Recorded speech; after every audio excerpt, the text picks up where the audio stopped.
Everybody, thank you for joining us for this month's edition of African Liberty webinar. My name is Ibrahim Anoba, and I am the editor of AfricanLiberty.org. The COVID-19 pandemic is posing serious, unprecedented threats to Africa's economic future. And one of the most affected areas of the economy is the investment sector, particularly the small and medium enterprises, regular young entrepreneurs like yourself and I. So what does the future look like for African entrepreneurs under this new economic reality and after things get better? Today, we are honored to have with us two amazing women who understand the nature of entrepreneurship in Africa.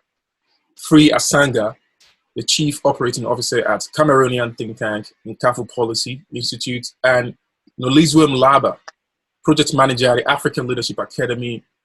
at the African Leadership Academy and Anzisha Prize for Entrepreneurship. So welcome, ladies. It's actually the first time we're going to have an all-lady panel for our webinar, and I'm so glad to be in the midst of you both. You've done amazing work with your respective organizations.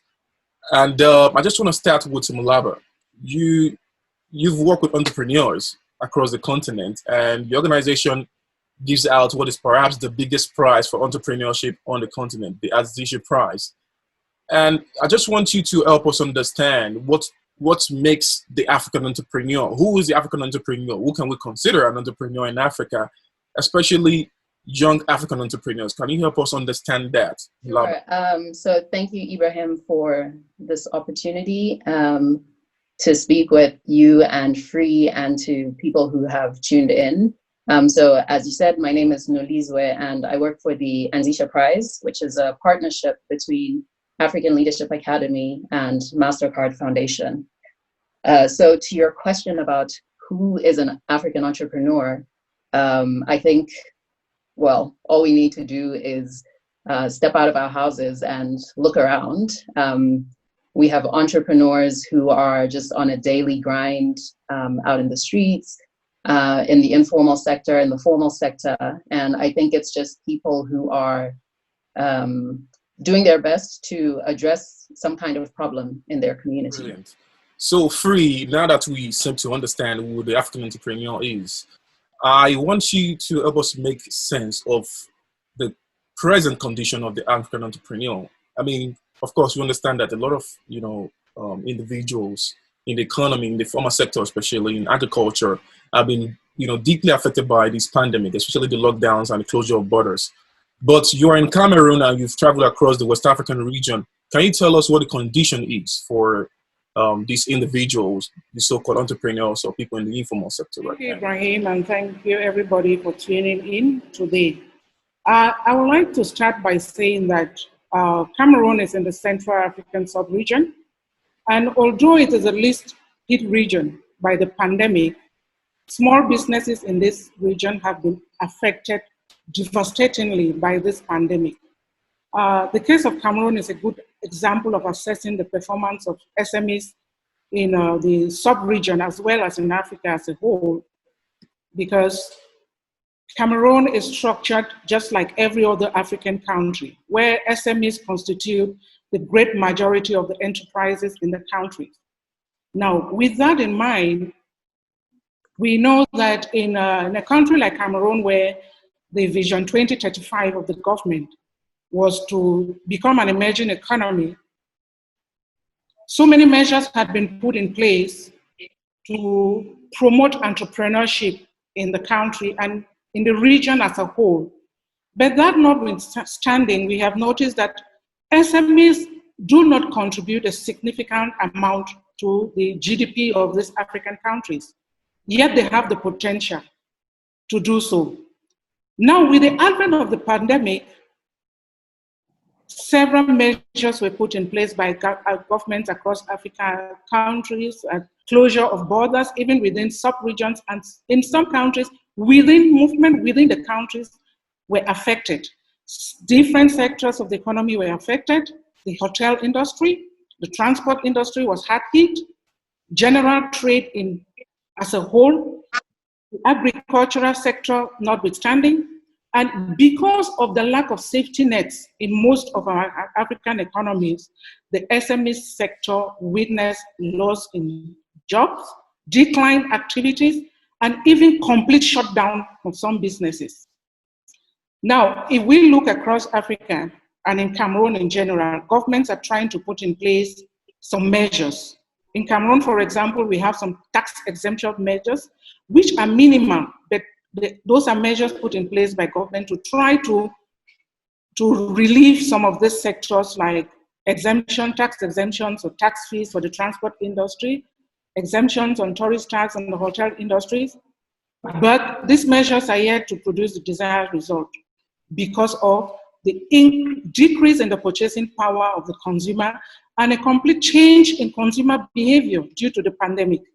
So with all this, we are looking at the SME sector in a different light, and we're expecting a complete overhaul if we really need to get out of the effects of the pandemic on the African continent. Thank you. Amazing. So Nolizwe, you heard what Fri said, and I just want to make sure everybody seems to understand why it is necessary that we concentrating on the entrepreneurs. I mean, we know that the bigger corporations, the government institutions are integral aspects in the whole cog of the African economy. But Nolizwe, can you help us understand why the entrepreneurs, why these so-called young people, the entrepreneurs are so important to Africa's economy? Well, I think we can just look at the reality on the ground. Africa has the youngest population in the world, and jobs aren't being created quickly enough to absorb that population growth. And so I think we need to make it easier for young people to pursue entrepreneurship and become job creators themselves. And I think if I can just go back to what Fri was talking about on the conditions of small businesses across Africa, I'd like to share a couple of examples that I think may help us understand just how complex the impact of COVID has been on small and medium enterprises. So there is obviously what Fri said, right, about the sector that you're working in. That can also explain the level of impact, like whether it's adverse or it's positive. And there's also a discussion about the restrictions themselves in the respective countries. So we have a young entrepreneur named Sata who works in the beauty and cosmetics industry in Liberia. And her competitors have tended to be international brands, but now with restrictions on imports, she's seeing actually a growth in her client base. Her revenue is up by, almost 100% since the same time last year. And I think what we're seeing in her case and in her example is that because of the restrictions in her country, she's actually able to now develop some kind of client loyalty and to increase brand recognition of her own product. So in her case, and probably there's a small number of enterprises out there whose operations are actually improving as a result of what's happening on the continent. But then, of course, you also have some other sectors that require in-person delivery of services. For example, education. So some young entrepreneurs we know who are running schools or after-school programs haven't been in operation for the last 2 months or so. For example, Vanessa, she has a program in a refugee camp in Uganda, and in her case, it's not so easy to pivot to online schooling, right? But they've had to be creative, and they're thinking about how they can develop lesson plans to share with parents, and then for the parents to then deliver programming at home. So we're seeing that a combination of lockdown restrictions and the respective sectors can also inform how bad the impact of COVID-19 is on certain business operations. Thank you. Brilliant, Nolizwe.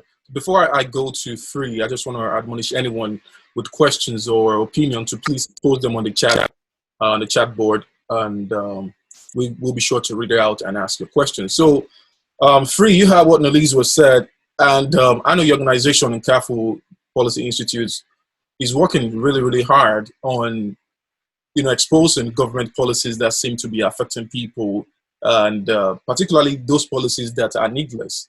For instance, I would not say the closure of borders or the lockdown are absolutely needless. I don't know what you feel about that.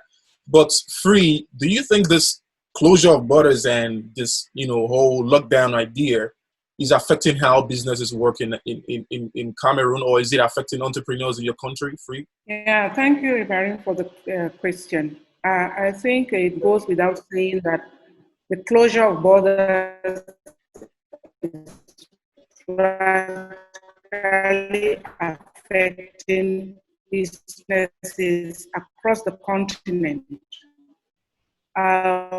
We should keep in mind that the African continent we've just been talking about was moving us towards opening our border. Now, if you look at trade even within sub-regions, the border closure has affected. Although some closures were movement of people and not goods, but we also know that the movement of people has a direct correlation with the movement of goods and services across borders. And therefore, the closure of borders has had an effect on the economy, on the SME sector, as well as on some interrelated subsectors. Now, was it a good idea to close the borders or not? That's an argument that we can go on and on with the pros and the cons of border closure. Some advocated for a partial closure of the border. Some advocated for complete closure. What are the effects of this? We are still seeing increasing numbers of COVID-19 cases, even with our borders closed. So was it a right decision for government to close their borders? That is another thing that we need to look into thoroughly and analyze if they should put in place a systematic way of opening the borders so that intercontinental trade can continue to go, and why not move towards putting in place the African Continental Free Trade Agreement. That we think will be a relief to the SME sector, especially that within sub-regions of the African continent. We should bear in mind that before the AFCA, we also had sub-regional trade agreements that permitted free movement of goods and people within sub-regions like the Central African region, the ECOWAS region. And border closure has also had its own negative impact in some sectors, as well as encouraging domestic growth of some industries.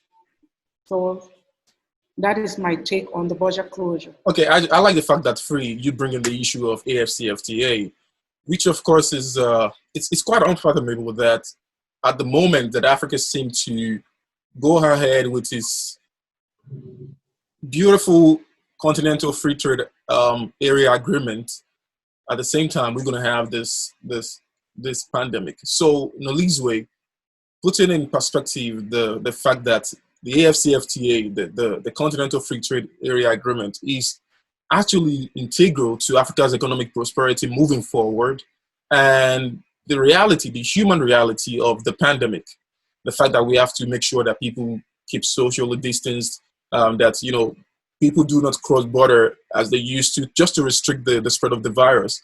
So putting the both issues in perspective, and also hand in hand, the fact that we need to pursue a free trade agreement, and the fact that we need to protect properties and human lives. So what do you think is the link here? How do we pursue the fact that we need to open up our economies through free trade agreements with protecting lives? So, I don't think I am best positioned to speak about decisions made by experts in public health and the economies writ large. But I think what I could speak to maybe is what governments could do to make life easier for SMEs across the continent. And I believe Free had mentioned something about the Cameroonian government providing tax exemptions, for example. And I think what governments could do, rather than implement blanket legislation or blanket policies, is to really take a hard look at the SME space. Who are the entrepreneurs? What are the businesses that actually make up the SME sector? I think it's great that governments have provided or offering relief to help SMEs tide over this really challenging situation. But I think they also need to think about how to make this relief accessible to all SMEs. We work with young entrepreneurs across a variety of sectors, and I think we can all agree that many SMEs in Africa actually work in the informal sector. So what is it that governments can do to make it easier for those SMEs to access any funds that are being made available? And so I think something else that governments could do is to incentivize more established businesses in the private sector to actually include SMEs in their value chain, for instance, such as by providing these tax relief options. But yeah, I think my thought is more around what governments collectively and individually can do to make it easier for SMEs during this period. Brilliant. I'm still going to ask you what specific ways you think those financial assistance to SMEs should be. You've already mentioned tax deduction or tax cut, or some will even recommend the abolition of taxes for small businesses. But anyway, I'm going to come back, but I just want to read some opinion and questions we have on the chat box. I think Uzochukwu Jerry is trying to ask if the policies put in place to manage the COVID-19 pandemic are being enforced across the continent. But I think one strong opinion here is, or question is from Rian Sally, who's one of our trainees here at African Liberty. He says, do you believe that COVID-19 has accelerated the first industrial revolution? If so, does it highlight how behind Africa is with technological advances in the space of small businesses? Many young entrepreneurs in the US are making money or more money more than they ever have because their businesses are online, i.e. dropshipping, e-commerce. So I think the way we can put that into a question is perhaps will be to ask you, Fri, do you think there is a way, or do you think, of course, we need to establish one fact, that a lot of African entrepreneurs are moving to the internet now. Usual business is conducted in person, now being conducted through the internet, even prior to COVID-19. But how do you think the digitization of the African economy can really help young entrepreneurs on the continent, especially during this crisis? One thing that we all agree is that things are no longer going to be the same. There's going to be a new normal. And if we have to survive in this new normal, we have to re-engineer the way we do business. Now, if we learn from the emerging economies around us, we can see that some of them are already, I take for the case of Rwanda, they're already adapting and embracing digitalization as the way forward. And I believe that if we all agree that we are going to witness a change in our social behaviors due to this pandemic, then we are sure to re-engineer everything around the digital technology. My belief is that African economies that want to move forward and adapt fast and maybe recover and continue must adapt digital technology. We must invest, maybe reorientate our educational curriculum, invest more in STEM to get people, because as we move to the digital economy, we also need the required skills. And so it has to be all the accompanying measures put together, because we can't just take a policy and say we're going digital when we don't have the necessary skills and infrastructure to accompany the digitalization on the African continent. But my belief is that that is the way forward for African economies. Okay, before I move forward with the next question here, I want to ask you, Nolizwe, you've worked with a lot of entrepreneurs. Do you think these entrepreneurs have the wherewithal to fully exploit the benefits that abound in the digitization of their businesses? Just quickly before I ask you the question, another question, Nolizwe. Yeah, I mean, I think there are opportunities all across the continent, we have young people who are already harnessing the digital space to provide solutions to different challenges in their communities. I think maybe something I would echo that Fri mentioned is that, what this crisis has done is probably just brought to the forefront some of the challenges that many of us have been talking about, right? Which is just around skills development, creation of opportunities in different spaces. One thing I would like to say is the Anzisha Prize published a book for educators, and it's titled How to Develop Entrepreneurial Behavior Through Entrepreneurship Practice. I think there's an opportunity for educators, for people working in the youth development space, for parents as well, just to come together and help to create an environment that's more enabling for young entrepreneurs, whether they're in digital spaces or otherwise. A couple more opinion here from Theophilus. He says, I think there has been a couple of positive impacts on SMEs. The most noticeable one, in my opinion, is that there has been a wave of technological adoption with many small businesses resorting to digital measures and workplaces for execution. I think you guys will agree with that. People are really moving to the digital space these days. And I think another one from Stuart Kahn is saying, Legal Solutions, he's with Legal Solutions Inc. in Malawi. How can entrepreneurs work on long-term plans given the unpredictability of government policies in combating COVID-19? I ask because in Malawi, we do not have a lockdown within the country, surprising. Only the borders are closed, but with the changing political atmosphere and the rising number of infections for entrepreneurs, it's hard to have long-term plans. Wow, this is very interesting. I actually didn't know that they don't have a full lockdown in Malawi. So guys, this is a case of a country not having a lockdown policy and a spiral increase in cases of COVID-19. And Stuart, I think, will know why, combating COVID-19 is actually an effort that needs to be buttressed by entrepreneurs, and how entrepreneurs can actually balance their pursuits amidst this the pandemic in the country, especially. Because the case of Malawi is a little bit similar to Cameroon. Cameroon did not have a lockdown policy. You mean a full lockdown? No, we didn't have a full lockdown. No, we've never had it. Right. Interesting. There's no internal. There's always been free movement within the country, but with measures put in place to safeguard travelers. And we have the same trend. We are seeing the cases still moving. We've crossed the 12,000 mark, and the cases keep rising by the day. But I want to say that policies that are being put in place should be informed policies. And where governments don't have safety nets, it is difficult to put down lockdown policies. Because when you shut down movement within the country, you must be certain that there are other measures to cater for the population during this period of shutdown.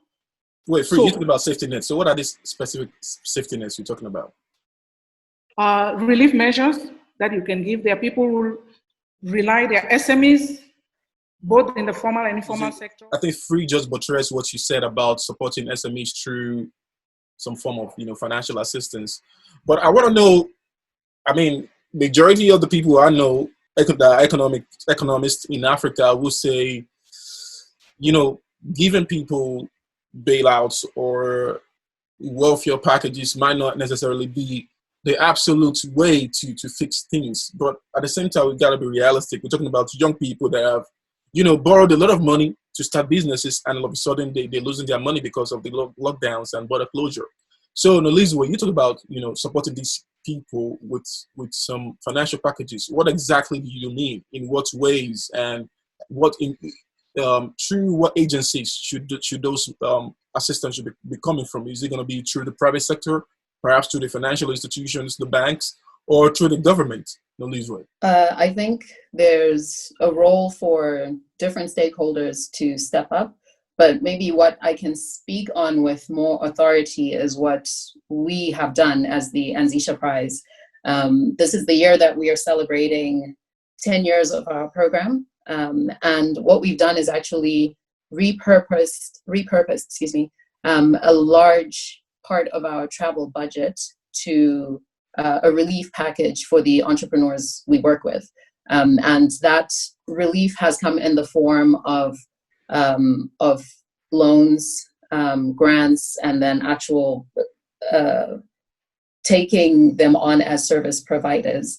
I think other forms of support can come in the form of training, right? So what is it that we are doing to help entrepreneurs become more equipped to tackle crises in the future? So it could be, one thing that's really important for us as the Anzisha Prize is wellness, right? So what can we do to help entrepreneurs feel that they are mentally and physically healthy enough to lead their businesses through a crisis?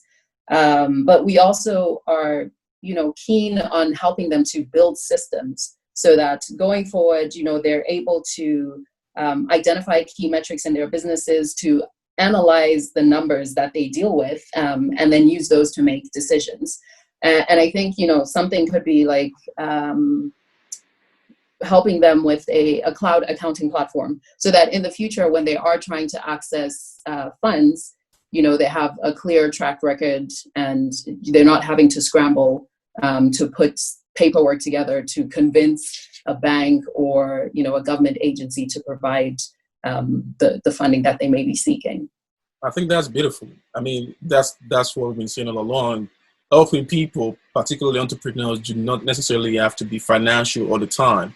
People need skills to get out of trouble sometimes. So perhaps if people have, been conversant with complete or the best way to digitize businesses or to track data, even if you can't go to the field prior to the COVID-19 pandemic, perhaps a lot of businesses wouldn't be struggling now. But I think what your organization is trying to do or doing is really noble. I think we got a couple of more comments and questions here from Theophilus. He's saying, Sorry.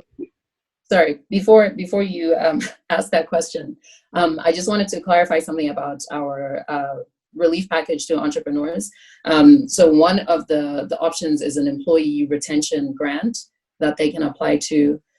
We also have we're providing patient capital in the form of interest-free loans with a year-long grace period. And I think, we have young people who are pivoting in really remarkable ways in the sectors that they're working on. And I think it's important to provide that kind of support, because they're able to, in their application, they're able to explain very clearly how it is they plan to use the relief funding that they receive or that they're seeking. I think that's brilliant. The best philanthropist is not the government, it's the private sector and non-profits like yourself. But to the opinion here about Theophilus is saying, I think there are also a number of variables we should start avert our minds to. The execution of the lockdown and shelter-in-place orders has been marred with irregularities and wanton disregard for human rights. So, for example, I heard the story of a poultry farmer who had purchased some birds but was denied entrance from a state to another. The birds died and the investment was lost because the police had requested bribes and the man was not ready to pay. That's not cool. I think one of our friends in Burundi, they had the same issue with women trying to export eggs from, I think, one of the neighboring countries in Burundi to Burundi, but the police officers on the border were requesting like 30% of the whole eggs as bribes. I mean, how do they even get their profit after that? Another opinion here is from Ansel Langor. He said, I believe digitization would depend on the type of business and who is involved. True.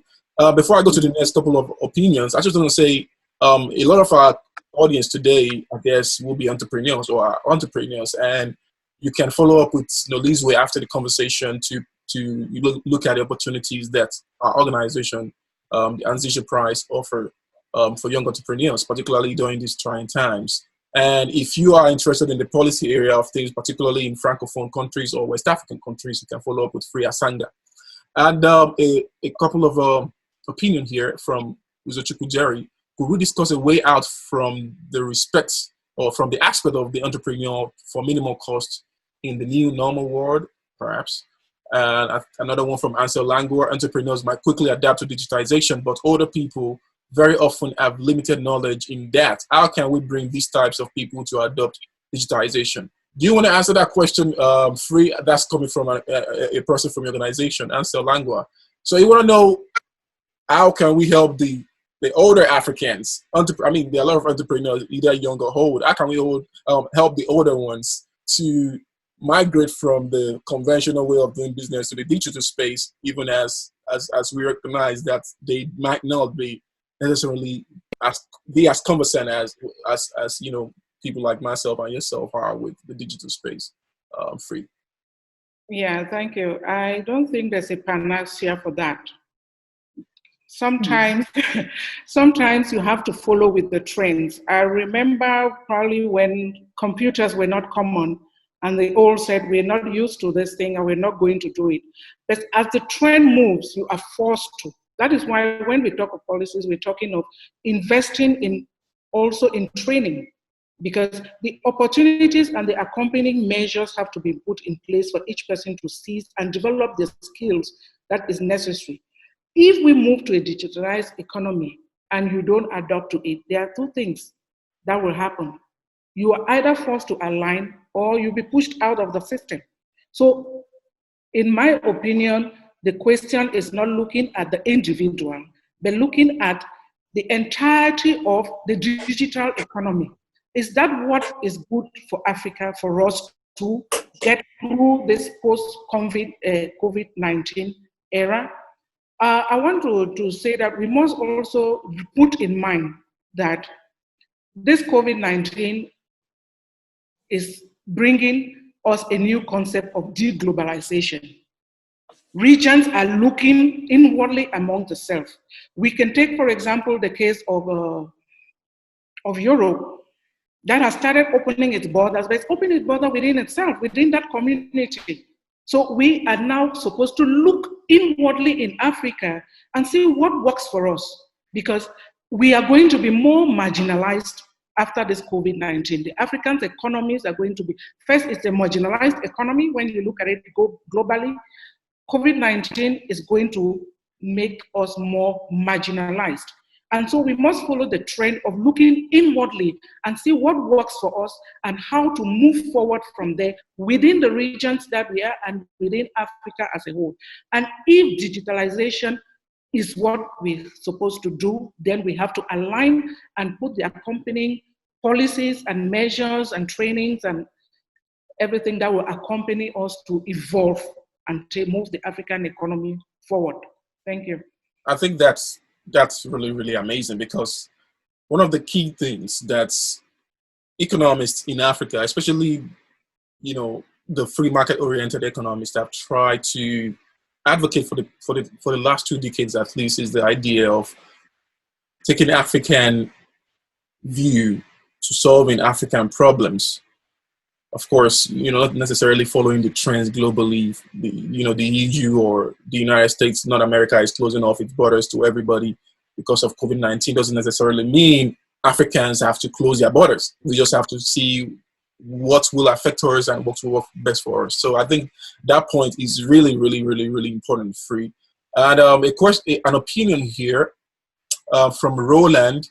He says the digitization of the African economy is, though fast increasing, but I would rather advocate for low taxing policy that strengthens growing SMEs. I won't accept financial bailout. It will still return back as a bottleneck for them. I think, both Nolizwe and Free have talked about this, and I'm actually glad that at this point we can say we've come to three agreements. First, that moving forward, African entrepreneurs have to look towards digitization as an option. Second, that taxes needs to be reduced for SMEs particularly, and also that SMEs have to look at alternative opportunities, not necessarily financial, but skills sets, skill acquisition, like those offered by the Anzisha Prize. And I think that's what Roland is really buttressing here. We have another one from Rian. What do the panelists believe are the free market solutions to the crisis for small businesses? Because what we have seen is government stimulus, but no alternatives are being given as yet to save small businesses. Do you want to speak to that, Free? Because I know Nolizwe might not necessarily want to take the economic philosophy stance on this, or an economic philosophy stance on this. But Free, do you want to tell us what are the free market solutions to this crisis? Of course, we talk about reduction of taxes, but what other free market options do you think are available for governments across the continent to consider? At this point in time, I would like to take us back to when this crisis began. This is something that took the world by surprise. No one country, no economy can say we were prepared for this kind of a pandemic or the effects of this pandemic. So what we are doing is that we are all navigating through this, studying it and trying to see what are the best things that work. And these solutions might not be solutions that cut across countries, cut across economies, because we have to contextualize. What works for Cameroon might not work for Nigeria. It might not work for Malawi or for South Africa. So at this point in time, what we are actually doing and what governments are supposed to be doing is collecting data that will help us to come up with the right policies to get the right fix to this solution and to prevent or to preempt further disasters that can affect our economies to this scale. So at this point in time, to say that we have policy propositions, I think that will be too ambitious. So I would like to avoid and say, let us collect the right data. Because like one of our participants rightly said, we have put in measures because the world was closing its border, we closed our borders. We have not seen the effects. We have to know why we are not getting the effects of these measures that we copied from abroad. And we can only do that if we actually do the right research, and that will help us get the right policies in place to promote the free economy. Thank you. Businesses or entrepreneurs, majority of the entrepreneurs that are already doing that perhaps need to do more. The fact is, everybody, the government, the entrepreneurs, the financial institutions need to collect real data, good data, to help us make better decisions moving forward. And I just want to read a few more comments. And the reason why this webinar, this edition of the webinar, is more about reading comments rather than me asking questions is because we focus on entrepreneurs, young entrepreneurs. I might not necessarily be an entrepreneur, I'm an academic entrepreneur, but a lot of our audience are actually people on the ground, entrepreneurs. So they asking their questions, and that's why I'm placing premium on reading their opinion and questions. So one from Abdul Samad Balogun. He said, concerning investment in startups and businesses, willingness to provide early stage capital for new venture is highly correlated with optimistic economic expectations. How will predictions of a global recession affect how African startups attract capital? Nolizwe, do you want to help with that? He's asking about the willingness to provide early stage capital for new ventures is highly correlated with optimistic economic expectation. How will predictions of a global recession, of course, the World Economic Forum and the World Bank are predicting recession now. How will these predictions affect how African startups attract capital?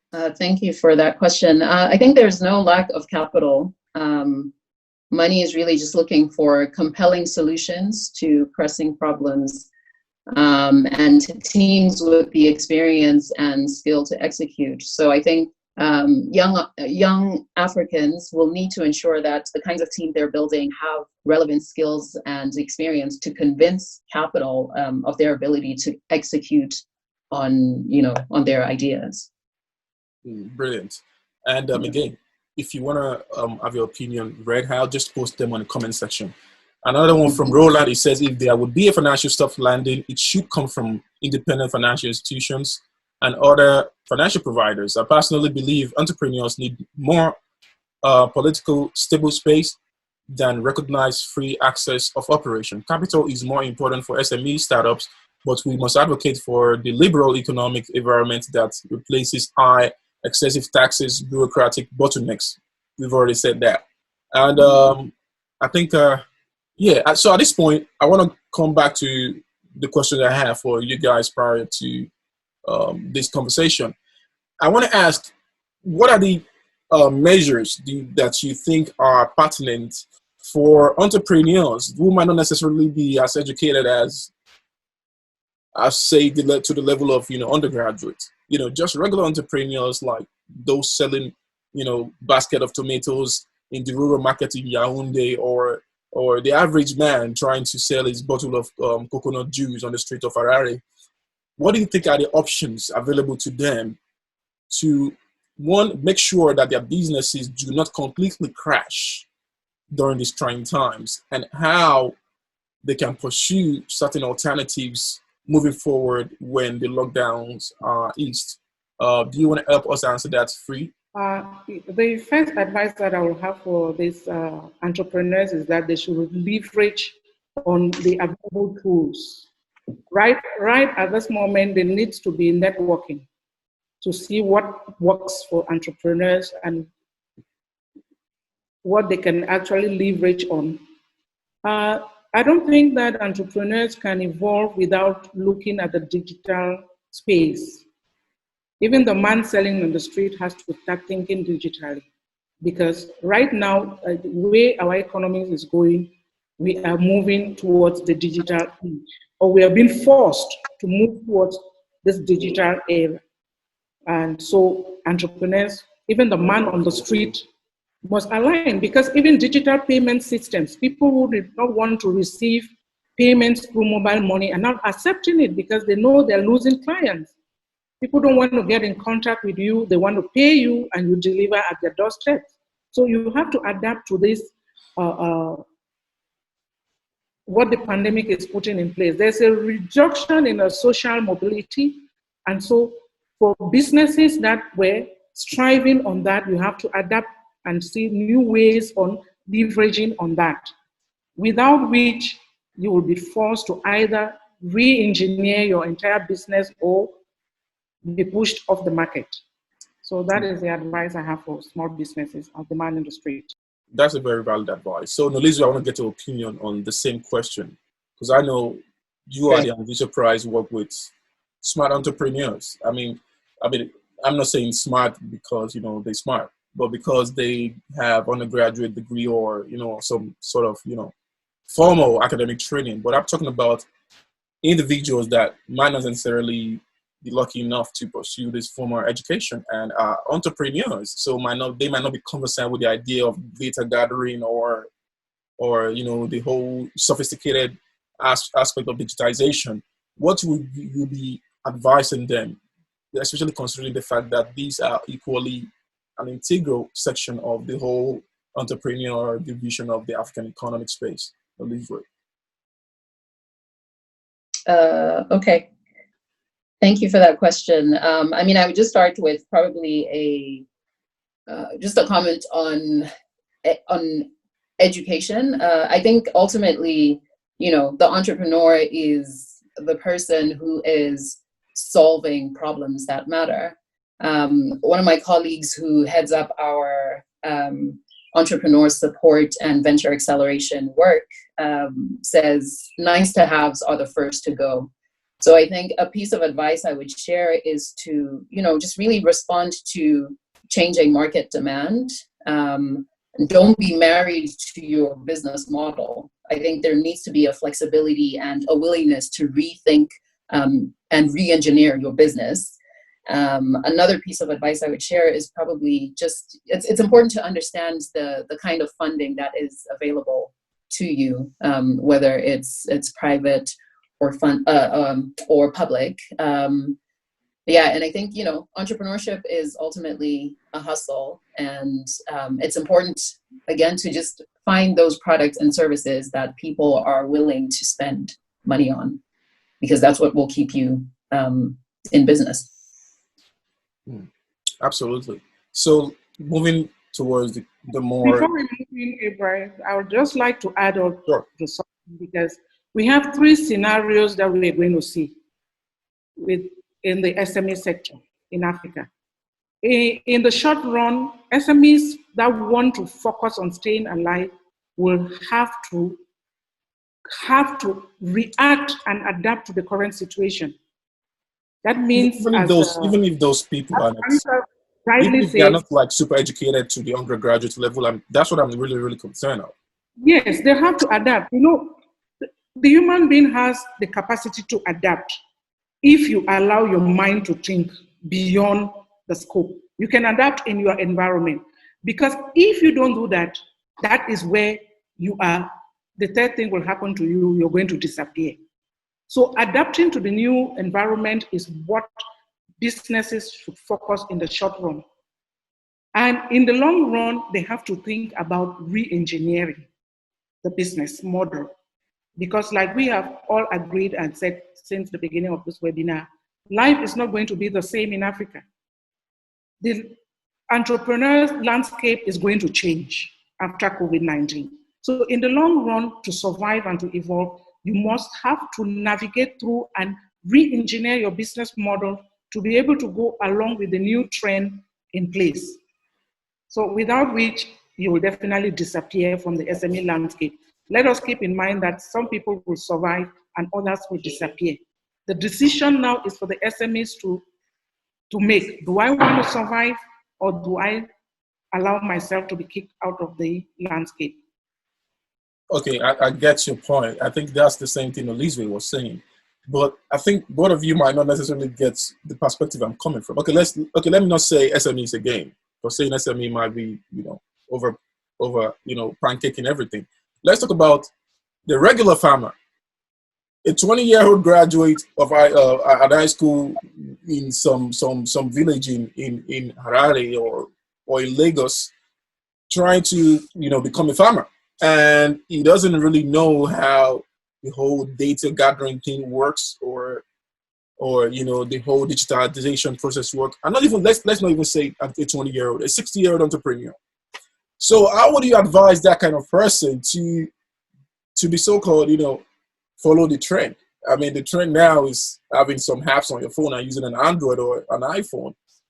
This 70-year-old might not necessarily be conversant or interested in pursuing those alternatives.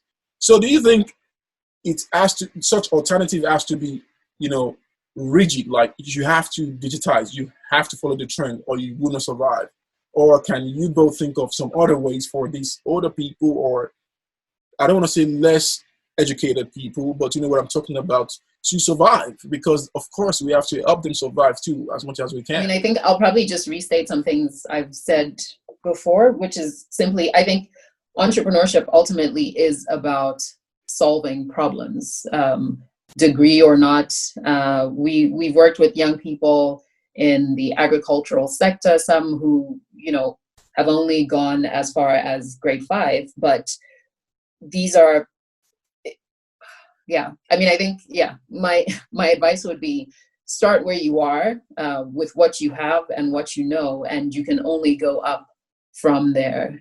I think ultimately, you can have all the knowledge in the world, but if you don't know what you're going to do with it, it's a non-starter. So I think my encouragement to entrepreneurs who are listening in is to start, just get started. And networks will grow as you expand your operations, and you learn on the job, essentially. Brilliant. So I think the last wave of question will be about the future, particularly I don't want to say investment, but on the one hand investment, and also the availability or the strategy to pursue loans for entrepreneurs. Because one thing that's going to be so competitive after the whole COVID-19 goes away, or when the lockdowns are eased, is going to be the competition to get the small available loans from the financial sector or from governments. The financial sector, the private financial sector, of course, are going to be trying to bounce back. So they're going to have very minimal loans to give to the public. And of course, the public, the entrepreneurs, who want to get as many loans as they can, because of course they've lost a lot of money due to COVID-19. So what strategy do you think the entrepreneurs can pursue to make sure the idea, bank them these loans on the one hand, and that's to you, Nolizwe, and to Fri, what do you think the government can do, or the private sector, the financial sector can do to help, make these soft loans available to the public, especially these young entrepreneurs after COVID? Nolizwe, you want to go first, please? Sure. I mean, I think the best funding ultimately is sales.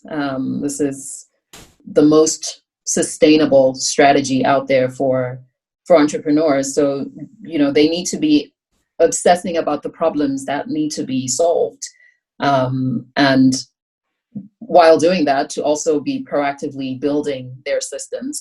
I also just wanted to make a quick point about just in thinking about the future generally. What we see happening currently is more entrepreneurs collaborating with each other. I think you can find that you can work with entrepreneurs who provide complementary services, and there's an opportunity for these entrepreneurs collaborating and therefore creating economies of scale, right? So there's power in their numbers. They can work together to negotiate, rent agreements, let's say, right? It's easier if you come as a block to negotiate with one landlord than if you go as the individual doing that. And I think a similar idea might apply to African governments, right? As they reevaluate dependency on imports of goods and services, they can also think about how they come together as a bloc to negotiate with other countries, for example, China, but anything goes, right? So I think an earlier point was made about African countries becoming more marginalized, but I think there's an opportunity for the bloc to come together and really increase its voice in the global markets. I'll stop there. You're absolutely right. There is power in group rather than one. Though I'm an individualist to some extent, I still think your point is really, really valid. Coming together as a collective to negotiate with an enterprise or a corporation really, really can help. So free from the aspect of policy do you think, what are the things you think or you believe the government can do when it comes to, assisting individuals with financial relief under COVID and assisting SMEs with soft loans and after COVID? And of course, not necessarily relegating your response to the provision of loans. You can broaden it up to the possible financial policies you think the government can pursue that will affect the way SMEs move forward post-COVID. I'll answer that by just giving an example of the Central African sub-region, where the central bank has just cut interest rates by 25 basis points and has injected, I think, about 240 billion into the capital markets. And these funds, we know who is going to benefit from it, because it is funds that are to ensure commercial banks continue to provide vital services. We know that it's the big enterprises that will benefit. But our individual governments can have policies in place that would enable the funds to trickle down to the SMEs. That way, we will provide credit facilities to SMEs. They will have access to these loans and will be able to survive. So from my standpoint, I think at this point in time, we need to have mostly a public-private partnership to ensure that SMEs go through this COVID-19 period and even are able to revamp themselves and be so sustainable after COVID, post-COVID-19. The government has to take in place the structures that are existing in the private sector, leverage on that, and put in place policies that will provide a level playing ground for SMEs to strive. That, to me, is what governments have to do. Brilliant. We got a few more questions here, but time is really, really running out. I don't want to go beyond the 1 hour mark. So we're going to bring it to a close. Before we go, I want to give Nolizwe the final salvo, an opportunity for the final remark here, because your organization is really, really doing a remarkable job. And as I recognize, a lot of our audience here are entrepreneurs, and those that are going to be watching this video later are entrepreneurs equally. And I want you to perhaps give a pitch for them to consider working with your organization to actualize their entrepreneurial needs or goals. Nolizwe, if you can do that in a minute. Okay, so the Anzisha Prize works to identify and support young entrepreneurs who are under the age of 25 to develop their entrepreneurial capabilities and to scale their businesses. We have an annual competition. It's a prize each year, and beyond that, our programming is really just around celebrating the stories of young entrepreneurs across the continent. We also do ecosystem work, so trying to collaborate with parents and teachers, as well as investors and policymakers, just to get all hands on deck to create an environment that's more enabling, of entrepreneurs across the continent. I think I answered your question, but if I missed it, please let me know. I think you did really brilliant. So at this point, I want to say merci, ladies. My French is still not strong. I was going to say, okay, none of you speak French, so you can't really help me out. But anyways, thank you, ladies, for your time. I really appreciate it, and I'm sure our audience here really appreciate it too. And thank you for everyone that asked questions and posted their opinion in the comment section.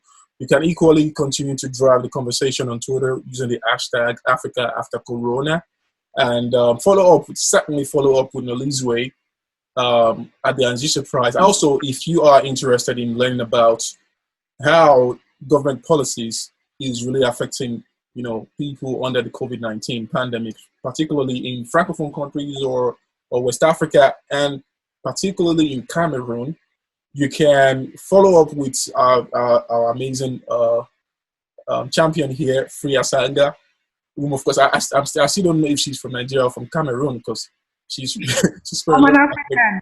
You're from Africa? I'm a South African. My hands up. So you can follow up with Fri Asanga and the Nkafu Policy Institute in Cameroon. They're really doing an amazing job. Or continue to watch our comments and op-eds on africanliberty.org/COVID-19.